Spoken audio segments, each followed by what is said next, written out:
በአማራ ክልል ሰሜን ሸዋ ዞን የባሶና ወረና ወረዳ ምክር ቤት አራተኛ ዙር 13ኛ ዓመት ሁለተኛ መደበኛ ጉባኤን አስመልክቶ የተዘጋጀ አጭር የፕሮግራም ስክሪፕት። ምክር ቤቶች የዲሞክራሲያዊ ስርዓት መሰረት የህዝብ ሉዓላዊነትና ተጠቃሚነት ላይ አጥብቀው የሚሰሩ የህዝብን መብት ለማስከበር እንዲሁም የመልካም አስተዳደር ጥያቄዎች ተገቢውን ምላሽ እንዲያገኙ አበክረው የሚጥሩ ከመሆናቸው ባሻገር በተሰጣቸው ስልጣንና ኃላፊነት መሰረት አስፈጻሚ አካላትን መሾምና መሻር እንዲሁም መመሪያና ደንብን ተከትለው እንዲሰሩና ባልሰሩ አካላት ላይ አስፈላጊውን ማስተካከያ ጭምር የመውሰድ ስልጣን ያላቸው ተቋማት ናቸው። በመሆኑም የባሶና ወረና ወረዳ ምክር ቤት አራተኛ ዙር 13ኛ ዓመት ሁለተኛ መደበኛ ጉባኤውን አካሂዷል። እንደሚከተለው ይቀርባል፣ ይከታተሉ። የጉባኤውን መክፈቻ ንግግር ያደረጉት የወረዳው ምክር ቤት ዋና አፈ ጉባኤ ክብርት ወይዘሮ ፋንቱ ታምራት ምክር ቤቱ በ6 ወራት የተከናወኑ የስራ ተግባራትን በመገምገም ያልተከናወኑ ተግባራትን በመለየት ለቀጣይ ክፍተቶቹ እንዲስተካከሉ በማድረግ በወረዳው የመልካም አስተዳደር እንዲሰፍን እንዲሁም ህዝቡ በፍትሃዊነት የልማቱ ተጠቃሚ እንዲሆንና የሚነሱ ቅሬታዎች መልስ እንዲያገኙ የማድረግ ኃላፊነታችን ልንወጣ ይገባል ብለዋል። ተከታትለን እንመለስ። ምክር ቤታችን በህገ መንግስቱ በተሰጠው ስልጣንና ኃላፊነት መሰረት አስፈጻሚ አካሉን እቅድ አፈጻጸም የመከታተል፣ የመቆጣጠር፣ የመገምገምና የማስተካከል እንዲሁም በወረዳው የመልካም አስተዳደር እንዲሰፍንና ህብረተሰቡ በፍትሃዊነት የልማቱ ተጠቃሚ እንዲሆን የተለያዩ የልማት አፈጻጸም መረጃዎችን፣ ቅሬታዎችንና አስተያየቶችን በማደራጀት መልስ እንዲያገኙ የማድረግ ስራ እየሰራ ይገኛል። የዳኝነት አካሉም ነፃነታቸው እንደተጠበቀ ሆኖ ስራቸውን በህጉ መሰረት እየፈጸሙ መሆናቸውን የመከታተል መብት ተሰጥቷቸዋል። በዚህ መሰረት የዚህ መደበኛ ጉባኤ ዓላማም ይህ በመሆኑ ይህን ያህል በህግ ስልጣን የተሰጠን የህዝብ ተወካዮች በዚህ ምክር ቤት ከተገኘን አይቀር ይህን ትልቅ ኃላፊነት ለሰጠንና ለወከለን ህዝብ ሰፊ ውይይት በማድረግ ህዝቡን የሚጠቅም የውሳኔ ሀሳብና የትኩረት አቅጣጫ ማስቀመጥ ይጠበቅብናል። የዛሬው መደበኛ ጉባኤያችንም በዚህ በወረዳው በ6 ወር ውስጥ የተከናወኑ የልማትና የመልካም አስተዳደር ጉዳዮችን በመገምገም በዚህ 6 ወራት በልዩ ልዩ ምክንያት ሳይፈጸሙ የቀሩና የተንጠባጠቡ ስራዎችን ከቀጣይ ስራዎች ጋር በመደመር በቀሪ ወራቶች እንዲፈጸሙና ሁሉንም ተግባሮች ሁላችንም በመረባረብ በመፈጸም ህዝባችንን ተጠቃሚ ለማድረግ የድርሻችንን መወጣት ይጠበቅብናል። የምክር ቤቱ ምክትል አፈ ጉባኤ አቶ አምሃ ሞገስ የወረዳው ምክር ቤት የ6 ወራት የስራ አፈጻጸምን አቅርበዋል። የወረዳውን አስተዳደር ምክር ቤት የ6 ወራት ምክትል አስተዳዳሪና በወረዳው ትምህርት ጽህፈት ቤት ኃላፊ አቶ አፈወርቅ ዘውዴ የቀረበ ሲሆን የወረዳው የኢኮኖሚ ልማት በጀትና ፋይናንስ ጉዳዮች ቋሚ ኮሚቴ ሰብሳቢ አቶ ጨፍቅ ተፈራ የቋሚ ኮሚቴውን ሪፖርት አቅርበዋል። ሪፖርቶቹን ሰምተን እንመለስ። ወረዳው ለሚሰራው አንድ ደረጃውን የጠበቀ ትምህርት ቤት ያው ሁለተኛ ደረጃ ይመስለኛል። ሁለተኛ ደረጃ 1 ሚሊዮን ብር ከህብረተሰብ የሚሰበሰብ ማቺንግ ፈንድ 200 ብር የተወሰነበት ነበር። የመጨረሻው በ2018 በጀት ዓመት በቀበሌ ሙሉ ወረዳ ለመገንባት የተያዙ ግንባታዎች በተያያዘላቸው እቅድ መሰረት በወቅቱ እንዲጠናቀቁ ክትትል ይደረግባቸው የሚል የውሳኔ ሀሳብ የተላለፉ ናቸው። በተለይ ብዙ ግንባታዎች ያለበት ወረዳ ነው። እነዚህ ውሳኔዎች ደግሞ ባለፈው የተላለፉበት ሁኔታ ነው ያለው ማለት ነው ባለፈው ጉባኤ ላይ። ከዛ ውጭ የክትትልና ቁጥጥር ስራ ነው አንዱ የምክር ቤት ተግባር። እዚህ ላይ በቋሚ ኮሚቴ የተከናወነው ያው በየጊዜው ሪፖርት እያቀረቡ ስለሆነ ጥቅል ሀሳቡን ነው ማለሳው። የ2018 በጀት ዓመት በየዘርፉ የቋሚ ኮሚቴ እቅድ አቅደው ወደ ስራ ተገብቶ የአንደኛ ሩብ ዓመት እቅድ አፈጻጸምና የ2018 በጀት ዓመት እቅድ የሁሉንም ሴክተር መስሪያ ቤቶች በባለሙያ ድጋፍ ቋሚ ኮሚቴው እቅዱንም ሪፖርቱንም አይቶ ግብረ መልስ የሰጠበት በጥንካሬ በጥረት ያስቀመጠበት ለሴክተሮችም የደረሰበት ሁኔታ ነው ማለት ነው ያለው። ሌላው እስከ ሁለተኛው ሩብ ዓመት ድረስ ሴክተሮች ያሉበትን ደረጃ ለማወቅ 25 ሴክተሮች ቋሚ ኮሚቴው ክትትል ያደረገበት ወቅት ነው። ዝርዝር ነገሩን በቋሚ ኮሚቴው ሪፖርት ይቀርባል። ከሐምሌ 1 ወደዚህ ግን 25 ሴክተሮች ላይ በተደራጀ ሁኔታ በዚህኛው ዙር 12 አንዴ ላይ ባካሄድ ነው 13 ተቋማትን የታየበት ነበር ማለት ነው። የምክር ቤቱ አስተባባሪ ኮሚቴው ከወረዳ ዋና አስተዳዳሪ ከሴክተር መስሪያ ቤቶች የተነሱ ሀሳቦች ዙሪያ ውይይት ማድረግ ተችሏል። ከዋና አስተዳዳሪ ጋር ብቻ አይደለም ከአስተባባሪው ጭምር ተገብቶ በየሴክተሩ ቋሚ ኮሚቴው ወረዳው ቢፈታልን አስተዳደር ምክር ቤቱ ያግዘን እና ምክር ቤቱም እዚህ ላይ ቋሚ ኮሚቴው በሚያደርገው ክትትል ድጋፍ ይሰጠን በሚል የተነሱ ጥያቄዎች ተይዘው ከአስተባባሪ ጋር ሰፊ ውይይት በማድረግ በብዙዎቹ ተግባራቶች ለውጥ የመጣበት ነው። ይህ እንደ ጥሩ የሚወሰድ ነው ማለት ነው። በምክር ቤቱ አስተባባሪነት የሚሰሩ አንደኛው የባንዲራ ቀን ነው። ሁለተኛው የሚታወቀው የብሔር ብሔረሰቦች ቀን ነው። የወረዳው የእውቅነት መድረክን በተመለከተ የሰንደቅ ዓላማ ቀን አስመልክቶ ወረዳዊ ሰነድ በማዘጋጀት ለወረዳ ምክር ቤት አባላትና ለሴክተር መስሪያ ቤቶች የማሰራጨት ስራ ተሰርቷል። ምክር ቤቱ በራሱ ባለሙያዎቹን ይዞ ቀኑን አክብሯል። ሰርቶ ማሳያ ልየታ በኮሚኒቲ ሰብል የተለየ እቅድ 34.25 ሲሆን ክንውኑ 100% የታቀደው የተከናወነ እንደሆነ ያሳያል። የመስኖ ምርትና ምርታማነትን ከማሳደግ አኳያ የመስኖ እርሻ እንቅስቃሴ ነባርና አዲስ እቅድ 2473 ነው። ከእቅድ በላይ ይህን ማከናወን ተችሏል። የመስኖ ዘር እንቅስቃሴ እቅድ 2473 ሄክታር ነው። ይህም ከእቅድ በላይ ማከናወን የተቻለበት ሁኔታ ነው ያለው። በመስመር መዝራት እቅድ 331 ሄክታር ለመዝራት ታቅዶ የእቅዱን 96.9 በመቶ ማከናወን ተችሏል።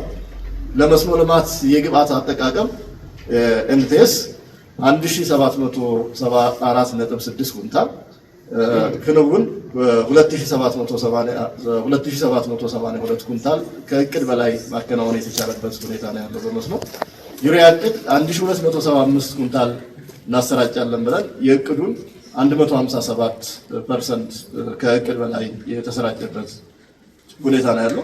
ላይ የዋለ አጠቃላይ ምርጥ ዘር መጠን እቅድ 2973 ኩንታል እናሰራጫለን ብለን ወደ 142 በመቶ ማሰራጨት የተቻለበት ሁኔታ አለ። በግብ 4 ደረጃ ቡናና ፍራፍሬ ችግኞችን ዝግጅት በማስፋት የቋሚ ተክል ተከላ ሽፋንን ከማሳደግ አኳያ የቡና ችግኝ ዝግጅት በግለሰብ እቅድ 20,000 ለማከናወን ታቅዶ ከ99 በመቶ ማከናወን ተችሏል። የቆላ ፍራፍሬ እቅድ በቁጥር 7,000 ለመትከል ታቅዶ የእቅዱን 101 በመቶ ማከናወን የተቻለበት ሁኔታ አለ። ይህንን ለማከናወን ተሳታፊ ወደ 500 ይሳተፋል ተብሎ ታቅዶ ከእቅድ በላይ ከ100% በላይ ተሳታፊ ተሳትፏል። ሞተር ፓምፕ ብዛት እቅድ 319 ታቅዶ የእቅዱ 96 በመቶ የቀረበበት ሁኔታ ነው ያለው። ግብ 5 ባለፉት ዓመታት የተሰራባቸው ነባር 79 ተፋሰሶችን የተፋሰስ ማህበራት ማቋቋምና ማጠናከር ዘላቂ ማድረግና ኢኮኖሚያዊ ሽግግር ማካሄድ በሚለው ስር የማህበረሰብ ተፋሰስ ተጠቃሚዎች ህብረት ስራ ማህበራትን ማቋቋም ማጠናከር እቅድ 71 ታቅዶ በዝቅተኛ ደረጃ የተከናወነ ነው። 63 በመቶ ተከናውኗል። በህብረት ስራ ህጋዊ ሰውነት ያገኙ ተፋሰሶች ብዛት እቅድ 51 ነው። የእቅዱ 88 በመቶ ተከናውኗል። እቅድ የተዘጋጀላቸው ተፋሰሶች ብዛት እቅድ 79 ነው። የእቅዱ 100% የተከናወነበት ሁኔታ ነው ያለው። የደን ሽፋን ማሳደግ የሚያስችሉ መሬት ላይ ተከላ ማካሄድ ነው። የደን ልማት ፓኬጅ ተከላ እቅድ 6829 ሄክታር ነው። ይህም የእቅዱን 94.88 በመቶ መትከል ተችሏል። የተቋማት እቅድ 30.4 ሄክታር ነው። የእቅዱን 100% ማከናወን የተቻለበት ሁኔታ ነው ያለው። የወል የተከላ ቦታ እቅድ 50 ሄክታር ለመትከል ታቅዶ የእቅዱን 92 በመቶ መትከል የተቻለበት ሁኔታ ነው ያለው። ነባር አዲስ ችግኝ ተገራ ጣቢያዎችን በመለየት ወደ ስራ ማስገባት የችግኝ ጣቢያ ነባር እቅድ 650 ነው። በ650 ማከናወን ተችሏል። ጽሕፈት ቤት ነው። በጥንካሬ በዚህ ተቋም የታየው በበጀት ዓመቱ በሁሉም ትምህርት ቤቶች ትምህርት ማስጀመር መቻል። ቅድምም የተከበሩ አፈወርቅ እንዳቀረቡት የወረዳው ባለሙያዎች በ6 ትምህርት ቤቶች አካል ድጋፍ መደረጉና ለሁሉም ትምህርት ቤቶች በቼክሊስትና ግብረመልስ መደገፍ ጅምር ስራ መኖሩ፣ የሲቪል ማህበረሰብ ድርጅቶችን ከመከታተል አኳያ የተሰራ ያለው ስራ አበረታች መሆኑ አይተናል። መረጃዎችን በዲጂታላይዝድ መልኩ ለማደራጀት እየተሰራ ያለው ስራ አበረታች መሆኑን አይተናል። ትምህርት የጀመሩ ተማሪዎች እንዳያቋርጡ በትኩረት ክትትል እየተደረገ መሆኑ። ሌላው የትምህርት ቤት መምህራንና የትምህርት ቤት አመራሮችን ከመከታተል አኳያ ያለው ድጋፍና ክትትል የተሻለ መሆኑ። የተጎዱ ትምህርት ቤቶችና የትምህርት ቁሳቁሶች የመጠገንና የማሟላት ስራ መሰራቱን በጥንቃቄ የያዝናቸው ናቸው። እዚያ ተቋም ላይ እዚህ ተቋም ላይ መሻሻል አለባቸው ብለን የያዝናቸው በትኩረት ቀጣይ የሚሰሩ ብለን ወሰናቸው ነው። አንደኛ በአባሞቴ ቀበሌ የተጀመረው የቅድመ መደበኛ ትምህርት ቤት በወቅቱና በጥራት እንዲጠናቀቅ በትኩረት መሰራት አለበት። ሌላው በአልማ አስተባባሪነት ከህብረተሰቡ መዋጮ የሚገነቡ ትምህርት ቤቶች የተለያዩ አማራጮችን በመጠቀም ግንባታዎቹ እንዲጠናቀቁ መደረግ አለበት። የቅድመ መደበኛ መምህራን በማሟላት በኩል የተጀመረው ስራ በቀጣይም ተጠናክሮ መሰራት አለበት ነው። በቀረቡት ሪፖርቶች መነሻነት የቋሚ ኮሚቴ አባላት በየተቋማቱ ክፍተቶች ናቸው ያሏቸውን ሀሳብና ጥያቄዎችን አንስተዋል። ተከታትለን እንመለስ። ምሩቃን ወጣቶች ወደ ሲቪል ሰርቪሱ እንዲቀላቀሉና የሰው ኃይል ስምሪት እንዲያገኙ በማድረግ በኩል ተቋሙ እየሰራ ያለው ስራ ቢገለጽ። ሶስተኛው ተያዥ በሚያስፈልጋቸው የስራ መደቦች ላይ ያለ ዋስትና የሰራተኞች ቅጥር ስምሪት እየተደረገ መሆኑንና በተጨማሪም ዋስትና ይነሳልኝ ብለው ሲያመለክቱ በምትኩ ዋስ ሳይቀርብ ዋስትና ማውረድ ተገቢነት አለው ወይ የሚል 3 ጥያቄ ለተቋሙ አቀርበናል ማለት ነው። ሁለተኛ ከጤና ጥበቃ ጽሕፈት ቤት አኳያ የመድኃኒት አቅርቦት ችግር ለመፍታት የማህበረሰብ ፈንድ መድኃኒት ቤት ስራ መጀመሩ ይታወቃል።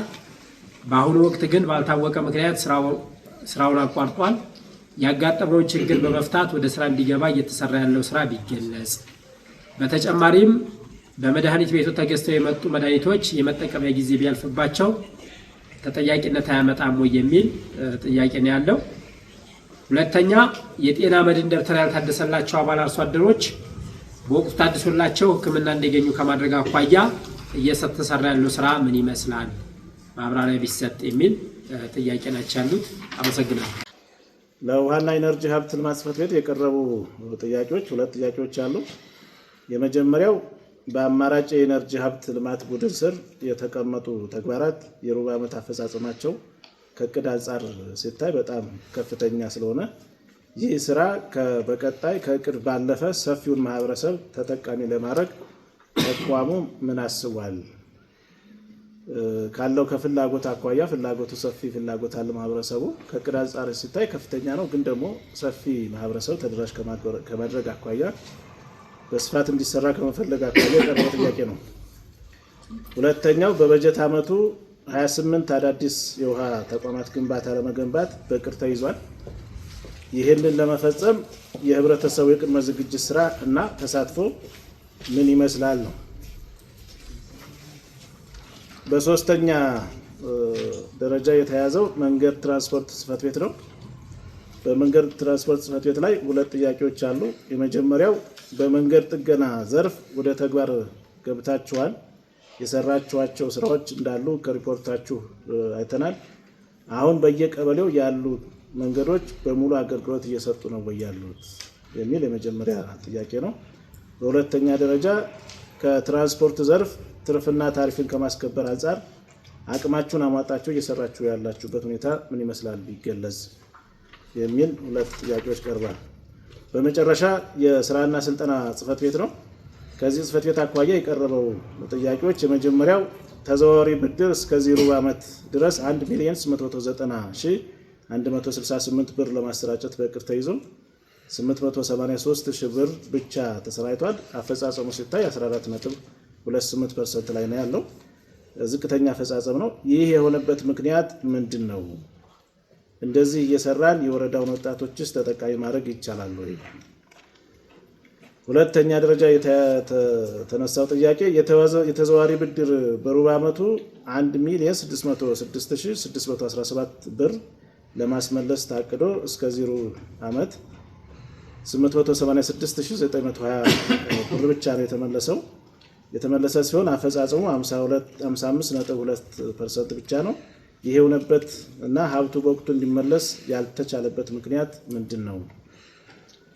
በሶስተኛ ደረጃ ባለፈው ዓመት ተሰራይቶ የነበረ ተዘዋዋሪ ብድር በወቅቱ ያልተሰበሰበ ውዝፍ በተለይ ደግሞ ወደ ደብረ ብርሃን የገቡ ቀበሌዎች ላይ ያለው ዕዳ በተገቢው ርክክብ ተደርጎ ከወረዳዎች ዕዳነት እንዲነሳ የተደረገበት ሁኔታ ካለ ቢገለጽ የሚሉ ለነዚህ 4 ሴክተር መስሪያ ቤቶች በቋሚ ኮሚቴ ምላሽ እንዲሰጣቸው የቀረቡ ጥያቄዎች ናቸው። አመሰግናለሁ። ሰላምና ጸጥታ ጽሕፈት ቤት ላይ ነው። እነኚህም እዚህ 3 ጥያቄዎች አሉ። በተለይ የመጀመሪያው ጥያቄ በጣም አንኳር የሆነ ጥያቄ፣ በጣም ትኩረት ሊገባው የሚችል ጥያቄ ነውና ጥያቄውም በአጎራባች ክልሎችና ከዚህ በፊት መልካም ስራዎች እንዳሉ ይታወቃል። በአሁኑ ሰዓት ግን ያንን መልካም ስራ ማስቀጠል ያልተቻለው ለምንድን ነው የሚል ነው። ላብነት ያነሳ ነው መንዲዳና ሙጥ ጨርቆስን ነው። በተለይ በአሁኑ ሰዓት በእነኚህ ክልሎች መካከል ባለው መሰረታዊ ችግር ምክንያት አንደኛ ማህበረሰቡ ተረጋግቶ እንዳይኖር ያደረገበት፣ ሁለተኛ የትምህርት ቤት ተማሪዎችም በአግባቡ ትምህርታቸውን እንዳይከታተሉ ያደረጉበት ከፍተኛ የሆነ የሰላም ችግር አለና እነኚህ ውይይቶች ካሉ ይህንን መቅረፍ ያልተቻለበት ዋና ምክንያቶች ምንድን ነው? ለወደፊቱ ዘላቂ መፍትሄ የሚመጣው በምክንያት ነው። የመጀመሪያው ጥያቄ ነው። ሁለተኛው የጸጥታ ተቋማት የመፈጸምና የማስፈጸም አቅም የተሻለ አተገባበር እንዲኖር እንዴት እየተሰራ ነው የሚለው በተለይ ሚኒ ካቢኔውን መሰረት አድርጎ 3 ሚኒ ካቢኔዎች ይተናበቡ ከመስራት አንጻር ምን ደረጃ ላይ ነው ያለው የሚለው የሁለተኛው ጥያቄ ነው። የሶስተኛውና የመጨረሻው ጥያቄ የወረዳችን ማህበረሰብ የሰላም ሁኔታን በመገንዘብ ሪፖርቱ ላይ በጣም ሰፊ ውይይትና በጣም በርካታ ማህበረሰብን እንዳወያየ ሪፖርታቸው ይገልጻል።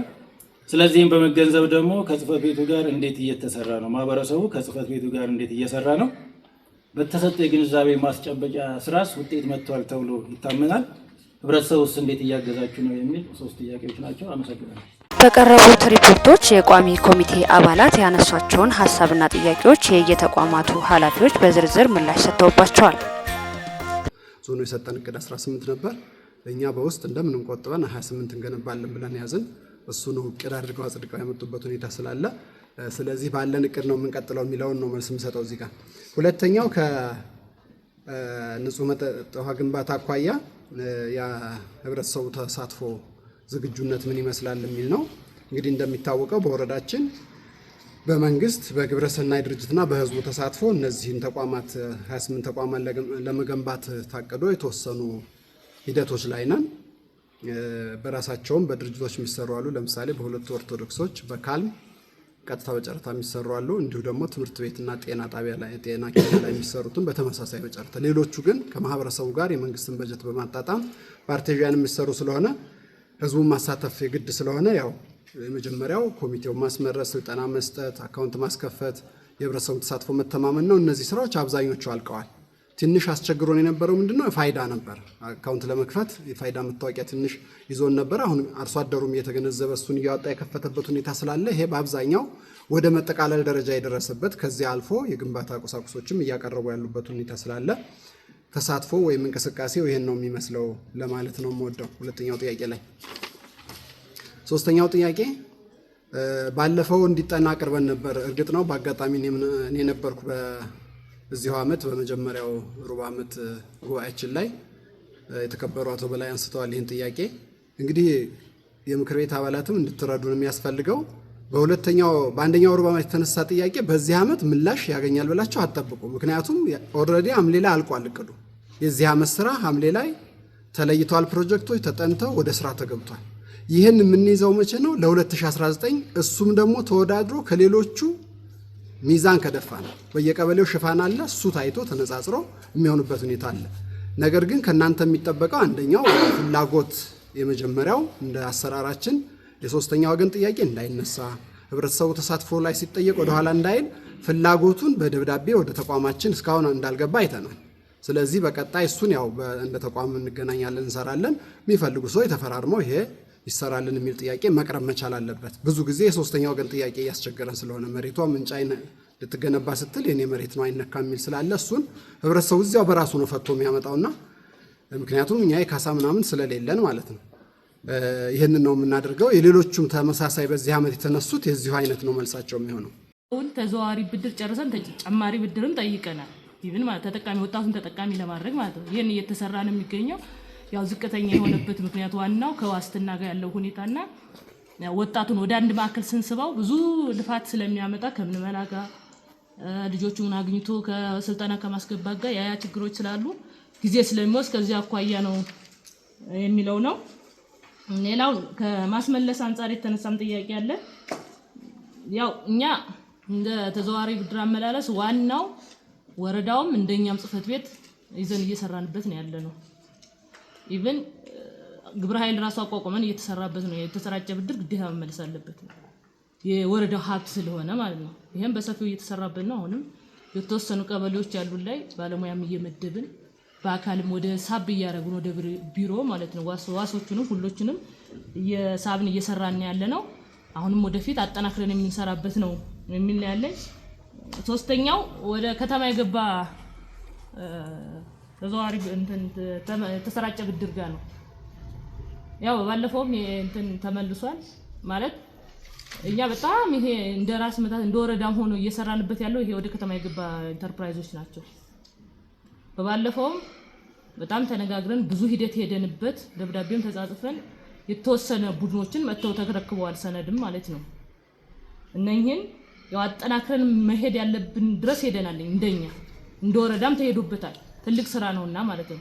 ይሄ ብድር ታልተመለሰ ለወረዳው ነው በደንብ ይዘን እኛም ከአስተዳዳሪ ጋር እየሰራንበት ነው የምንገኘው ማለት ነው። ጠቅልለን ኢቭን እስከ በጀት ድረስ በባለፈው ተዘዋዋሪ ብድር ወደ 18 ቢሊዮን ብር ሲመደብልን 31 ቀበሌዎች ጋር ነው። አሁን 21 ቀበሌዎች ነው ያሉት። 10 ቀበሌዎች ደግሞ ወደ ከተማው ገብቷል። የነኝህን ብር ራሱ ኢቭን ተነስቶ ወደ ከተማው ሄደው እኛ የራሳችንን በጀት እዚህ ጋር ግን እኛ ብዙ አበድረን አሁን ወደ 36 ሚሊዮን ብር ደርሰናል ማለት ነው። ያን ስደርስ ግን ብዙ ልፋት አጥተናል። በጀቱ መያዝ ያለበት 18 ቢሊዮን ብር ጋር ነው ተደርጎ ተከፋፍሎ የርክብክብ አጭር ቀን ያው ከወቅቱ ጋር የዞኑም ስራና ስልጠና ኃላፊ በረሀት ስለሄደ ነው እንጨርሳለን። ይሄ ኦሬዲ ያለቀ ጉዳይ ነው ብዬ ነው የማስበው። ሌላው ከማደራይቶ ወደ ስራ ከማስገባት ጋር ኮንስትራክሽን ጋር የተነሳው ነው። እኛ ይሄ በመመሪያ መሰረት ነው 40 30 30 40 አዲስ 30 ለነባር 30 ቀጥተኛ ተሳታፊ ማለት ነው። በመመሪያው መሰረት እንዲያውም በጣም ተሳታፊ ሆነው እኛ ወረዳ ላይ አሉ ልጆች። አምናም ሁለት ኢንተርፕራይዞች ወደ 38 ቢሊዮን ብር ተደራይተው ሰርተዋል። ኢቭን እነኚህ በጣም እድለኞች ስለሆነ በአንድ አመት 20 ሚሊዮን ብር 5 አመት ድረስ ነው ተጠቃሚ የሚሆኑት። እነኚህ በአንድ አመት ጨርሰው ሄደዋል። ዘንድሮ መሳተፍ ይችላሉ። ግን ዘንድሮ ደግሞ ሁለት ኢንተርፕራይዞች የእንስሳት ሐኪም ቤቱን ጤና አጥር የሰሩትና አሁን ደግሞ መንገድ ላይ የሚሰሩ ኢንተርፕራይዞች ስላሉ እኛ እነኚህን በመመሪያው መሰረት ተጠቃሚ እያደረግን እየሰራን ስለምንገኝ የብዙ እንትን የሚል ስላልሆነ ያው ምክር ቤቱም ተረድቶ ወጣቶች እየሰሩ እንደሆነ እንዲረዳ ነው። አመሰግናለሁ። ይሄን ጥያቄ ሌሎች ግንኙነታችን አልቆመም። በሶስትም ጭምር ሄደን እዛው መድረክ አካሄደናል። ዞንም በጋራ ወረዳዎችም በጋራ ሆነን የሚመለከተን ከብቹናኛ ወረዳና ከመንዲዳ ጋር የጋራ ፕሮግራም አካሄደን መጥተናል። አሁንም ስራዎችን ለማሳለጥ ጥረት እያደረግን ነው። እነሱም ጋር ቅን አስተሳሰብ አለ፣ በዚሁ እናስቀጥላለን የሚል ሀሳብ አለኝ። እዚህ ውስጥ ጥቃቅን ጉድለቶች አይኖሩም ማለት ግን አይደለም። የግለሰቦች ፍላጎት አለ፣ የተለያዩ ፍላጎቶችም ጭምር ስላሉ እሱን ለማስተካከል ጥረት እናደርጋለን የሚል ሀሳብ ነው ያለኝ። ሁለተኛው ተቋማቶቹ በተለይ ሚኒሻ፣ ሰላምና ጸጥታና ፖሊስ እንዴት ተናባቸው እየሰራችሁ ነው የሚል ሀሳብ ነው የተነሳው። አብዛኞቹ የኛ ሪፖርቶች የሰላምና ጸጥታ ሪፖርት የሚሊሻና የፖሊስን የጠቀለሉ ሪፖርቶች ናቸው። የጋራ እንገመግማለን፣ የጋራ ስምሪት እንሰጣለን።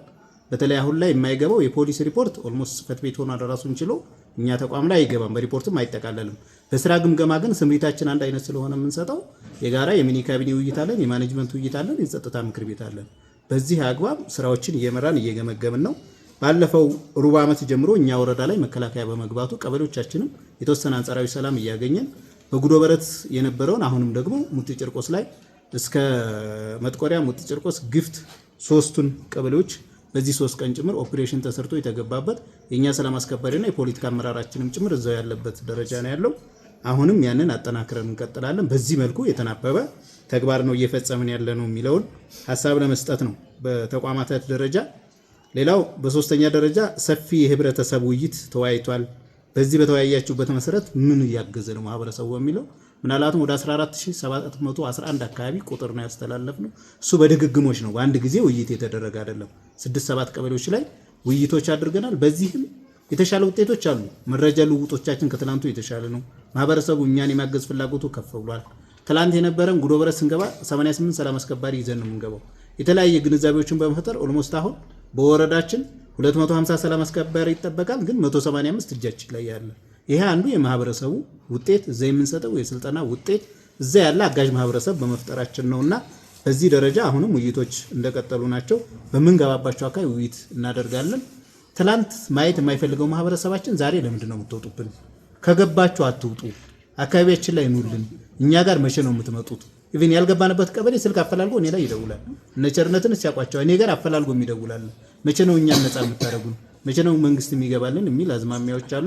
እኛም ይሄ መነሻ ማድረግ ወደ ላይም ጭምር ሪፖርት እያደረግን ዞንም ክልልም ፌደራልም ጭምር እንዲያግዘን እያደረግን ነው።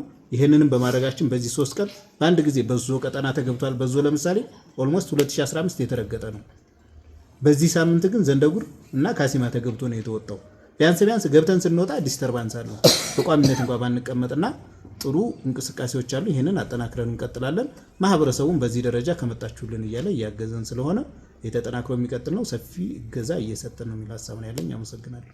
የወረዳው ምክትል አስተዳዳሪና የወረዳው ትምህርት ጽሕፈት ቤት ኃላፊ አቶ አፈወርቅ ዘውዴ በሰጡት ማጠቃለያ ማህበረሰቡን ለልማት ተሳታፊ በማድረግ የተለያዩ ግንባታዎችንና ልማቶችን ማከናወን የተቻለ ቢሆንም በጸጥታው ችግር ምክንያት የሚጠበቀውን ያክል መተግበር ባይቻልም የተሻለ አፈጻጸም ያለበትና የሚበረታቱ ተግባራቶችም ታይተዋል ብለዋል። ገንዘብ ተሰብስቦ አላግባብ የሚባክንበት ላልሆነ ዓላማ የሚውልበት በእርግጥ የተሰበሰበው ገንዘብ 27000 አርሶ አደር ገባሪ አርሶ አደራችን ሳይሆን እዚህ ወረዳ ላይ ከመጡ ውስጥ ብቻ ስለሆነ በተወሰነ መልኩ የምንጠብቀውን ያህል ሀብት አይደለም የሰበሰብነው። ከዛ ውጭ የሰበሰብነው ሀብት በሙላ ልማት ላይ ከመዋል አኳያ ካፒታል ላይ ከመዋል አኳያ የተፈታተነን ነገር ትናንትና በሪፖርቱ ሲቀርብ አይታችሁ ከሆነ ለሰላምና ደህንነት የሚከፈል የወር ክፍያ አለ። የምግብ የሎጂስቲክ ተብሎ የሚከፈል ክፍያ አለ። ለጥምር ጦሩ ቀበሌ ላይ በሚቆይበት ጊዜ በዓል በመጣ ቁጥር የሚቀርብ የእርድ ከብትና ሎጂስቲክ አለ። ይህንን ግን ከዚህ ከተሰበሰበው ከአርሶ አደር ሀብት ሳይሆን ከወረዳችን ከሚበጀትልን የስራ ማስኬጃ በጀት ላይ እያዋልን እየመራን ያለንበት ሁኔታ እንዳለ እንዲያዝ ፈልጌ ነው። መንግስት ልማት የካሳ ተብሎ የተነሱ ቦታዎች ላይ የተሰጠ ካሳ ጋር ተያይዞ ብዙ ጊዜ እዚህ ምክር ቤት ላይ ሌሎች መድረኮች ላይ የሚነሳል። እሱን በፕሮግራም ይዘን አንደኛው ወደ 19 የሚሆኑ ሰዎች ከ26 ሚሊዮን ብር በላይ ካሳ የሚጠይቅ ከደብረ ብርሃን አንኮበር ያለው የአስፋልት መንገድ በሚሰራ ጊዜ ካሳ ያልተከፈላቸው ግለሰቦች አሉ። እነሱን በደንብ ይዘን በመረጃ ያው በወቅቱ በነበረ ፕሮግራም ሳይከፈላቸው ቆይቶ አሁን ደግሞ በክልል ውስጥ ለሚደረግ ልማት የመሬት ካሳ መክፈል ያለበት ፌደራል ሳይሆን ክልል ነው በሚል ደረጃ አሰራር ስለተቀየረ እሱን በማስፈጸም ደረጃ እየተነጋገርን ያለነው ተይዟል። በግለሰቦች ደረጃ ተይዞ አካውንታቸው ተከፍቶ እስከ ፌደራል እስከ ክልል ድረስ የተላከው በግለሰቦቹ ስለሆነ መፍትሄ በሚያገኝበት ጊዜ ግለሰቦች ላይ ይገባል። ዝም ብለን አይደለም የታወቀው። ከዛ በዘለለ የጊዜያዊ ካሳ ተከፍሏቸው ለምሳሌ እዛው ደንበሌ ላይ ከዚህ ከመንገድ ከሚሰራው ኮንትራክተር ጋር ተያይዞ ለማረፊያ የተሰጠው ቦታ የአጭር ጊዜ ካሳ ነበር የተከፈላቸው። መሬቱ ተመልሶ አገልግሎት ስለማይሰጥ የረጅም ጊዜ ካሳ መክፈል አለበት ተብሎ የተያዙ 16 ሰዎች ወደ 12 ሚሊዮን ብር የሚደርስ ተጨማሪ ካሳ ተጠንቶ ተልኳል። እሱን እየተከታተልን ያለንበት ሁኔታ ነው እና ያለው በተወሰነ መልኩ ለማንሳት የምፈልገው የተነሱ ጥያቄዎች እነኚህ ነው። አጠቃላይ 2017-18 የምርት ዘመን የምርታማነት ምጣኔና አጠቃላይ በጥራት ሰብልን ከመሰብሰብና አገልግሎት ላይ ከመዋል አኳያ ያለበት ወረዳው በምን ደረጃ ነው ያለው በሚል ደረጃ ያነሳችሁት ነገር አለ። ይህንን በየዓመቱ በ6 ወርና በዓመት የወረዳችን የምርታማነት ምጣኔ ምን ላይ ነው በሚል የራሱን የቻለ አመዝኮ የሚባል ኮሚቴ አለ። በኮሚቴ ደረጃ እንገመግማለን። የዘንድሮ ዓመት የምርት አፈጻጸማችንንም በዚህ ኮሚቴ ገምግመናል። የሚገርማችሁ ለኛ ወረዳ ነባራዊ ሁኔታ የዘንድሮ የክረምት ወቅት በጣም ተስማሚ የሆነ ዘግየት ብሎ ቢገባም ሲወጣ ቆየት ብሎ ወጥቶ ስለነበረ የተሻለ ምርት አምርተናል። አጠቃላይ በተጠናው ጥናት መሰረት ከ2015 ከ16 17 የ2017-18 ምርትና ምርታማነት ጨምሯል። በሄክታር ስንገመግም ቁጭ ብለን ስንገመግም የ2016-17 የምርት ምጣኔ በሁሉም የምርት አይነት አማካይ ሲወሰድ 36 ኩንታል በሄክታር ነበረ። ዘንድሮ 38 ኩንታል በሄክታር ነው የነበረውና በተሻለ መልኩ ዘንድሮ ውጤታማ ነው። ከግብአት አቅርቦት ጋር ተያይዞ ስንጀምር ያው እናንተም ታውቁታላችሁ። ስንጀምር መጋቢት ላይ የካቲት ላይ መጀመር ሲገባው የጀመርነው ወደ ሚያዝያ ግንቦት አካባቢ ነበረ። እዛ ጫካ ላይ ያለው ኃይል አትሄዱም አታወጡ ምን ያቀርብላችኋል ነው የሚል አማራጭ። እዚህም በነበረ የግብአት አቅርቦት የማስዳኛ ጨረታ ጋር ተያይዞ የነበረ ክፍተት ስለነበረ እሱ ክፍተት ገጥሞ ዘግየት ብሎ ተጀምሯል። ነገር ግን ያስተባባሪውና የተቋሙ የኮሚቴው ጠንካራ የሆነ ክትትል ስለነበረ ለሌሎች ወረዳ የመጣ ግብአት ሳይቀር ወደ ወረዳችን ገብቶ እንድንጠቀም በማድረግ ደረጃ የሚጠበቀውን ያህል አቅርበናል። ትናንትና የግብርና ጽሕፈት ቤት ኃላፊ ምክትል ኃላፊው ሲያነሱ እንደነበረው ጥንቃቄ ይጠይቃል። ዩሪያና ኤንፒኤስ ማዳበሪያ ብቻ ነው አምና ያቀረበው። ነገር ግን ለ3 ዓመት ለ4 ዓመት ከማይታወቅ አካባቢ ምንጩ የማይታወቅ አካባቢ ማዳበሪያ እየመጣ አርሶ አደሩ በማያውቀው መንገድ የግብርና ባለሙያ ምክር ሀሳብ በሌለበት ገንዘብ አውጥቶ ማዳበሪያ ሲዘራ የነበረበት ሁኔታ ስላለ ምርቱ ላይ ጉዳት፣ መሬቱ ላይ ደግሞ የዘላለም ችግር ሊፈጥር ስለሚችል በአግባቡ መያዝ መቻል አለበት። ከምርጥ ዘር ጋር ለወረዳችን የሚያስፈልጉ ምርጥ ዘሮች በሚፈለገው አግባብ በምክር ሀሳብ መጥተው የግብረ ኃይሉም ሰብሳቢ ስለሆነ የሚወስድ ሰው ጠፍቶ መጨረሻ ላይ በትግል ነው ያሰራጨው። የምርጥ ዘር አቅርቦት ችግር አለ የሚለው ምናልባት በየመሰረታዊ ህብረት ስራ ማህበሮቻችሁና በየባለሙያዎቻችሁ ቀበሌ ላይ መጣው ግብርና ጽሕፈት ቤቱም ወስዶ ቢያይ እንጂ እኛ እንደው መጨረሻ ላይ ስንቸገር እኔ ባለሁበት የግብርና ባለሙያዎችን የቀበሌዎችን በሙላ ጠርተን አርሶ አደሩ ነገ ቢጠይቅ አንተን ነው ፍርድ ቤት የምናቆምህ በሚል ደረጃ ተነጋግረን ገብተው ከአርሶ አደራችን ጋር እንዲመካከሩ አቅጣጫ ያስቀመጥንበት ሁኔታ ስለነበረ በዛ ደረጃ ነው እየተሰራ ያለው። በመጨረሻም የባሶና ወረና ወረዳ ፍርድ ቤትና የቀይት ንዑስ ወረዳ ፍርድ ቤት ሪፖርት በማቅረብ እንዲሁም የውስጥ ኦዲት ሪፖርትን በተቋሙ ባለሙያ ቀርቦ ውይይት ከተካሄደ በኋላ የቀበሌ ምክር ቤቶች በ6 ወር አፈጻጸማቸው እውቅና በመስጠት ጉባኤው በተጀመረበት አግባብ ተጠናቋል። እናመሰግናለን።